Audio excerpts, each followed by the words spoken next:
Hello, Steve Mills here with my latest podcast, and thank you ever so much for joining me.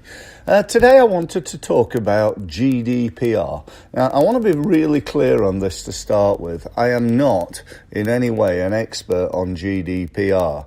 And I'm not a lawyer, and I'm not a solicitor, and I'm not going to give you legal advice regarding this. But what I am going to give you, or what I am going to tell you, is that there is a whole load of, excuse the language, I'm going to say BS about GDPR. There's also a whole load of scaremongering about it. And there's a whole load of people making a load of money running training courses and providing advice and consultancy services around it. Now, don't get me wrong, I'm not saying that all these people are charlatans or that it's terrible and so on and so forth. I'm not saying that. But what I do think is that there's just a load of incorrect information out there around it. I spoke to a lawyer friend who's actually an expert in GDPR. She is a lawyer, and GDPR is what she specializes in. And she told me that I saw a statement, it was on a blog, I'm going to read it to you in a second. But she told me that, yes, this is perfectly true, Steve. So this is it. It goes like this. Back in January, it was revealed that business-to-business marketers could indeed email businesses, thanks to a rare U-turn from the EU. However, the change of heart still left those in the B2B community, business-to-business, just in case anybody's not familiar with that term, wondering if they're allowed to email individuals in businesses. For example, Mike at abccompany.com. Or is it just business addresses, i.e. info at B2B company or whatever it is.com, yeah? Well, I can confirm that publishing this blog post, you can send an email to individuals' business email address, that is, as long as you can provide clear and easy way for them to opt out.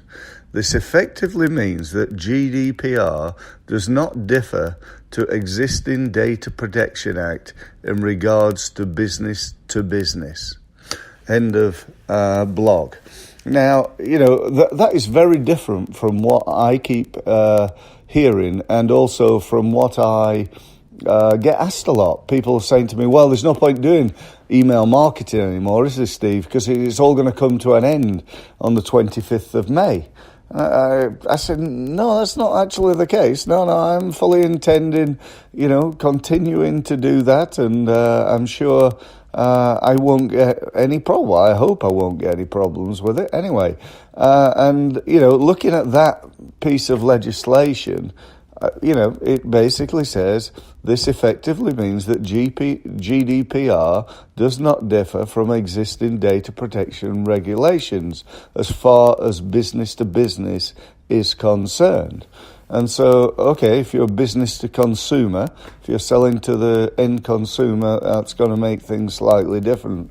But if you're selling in the business to business market like I am, there's going to be no difference with GDPR. So, I don't know. All I can tell you is that I'm continuing to try to learn, to understand more. I want to reiterate, I'm not an expert in this. I'm just telling you what I know and what I've been told by experts in this. So, you need to make your own business decision on this. But all I can tell you is what I've learned from listening to the experts. I do really believe, as I said at the beginning, there's a lot of, BS out there about it. And, all I can suggest is look into it further, but don't think for a moment that, this is going to be the end of email marketing. It's going to be end of, the way we market our business. Hopefully it'll be is the end of, or at least a reduction in some of the rubbish email marketing that we get out there. So anyway, that's about it for this particular podcast. So I hope it was of value to you and interest, and I look forward to speaking to you again soon. Thanks. Bye.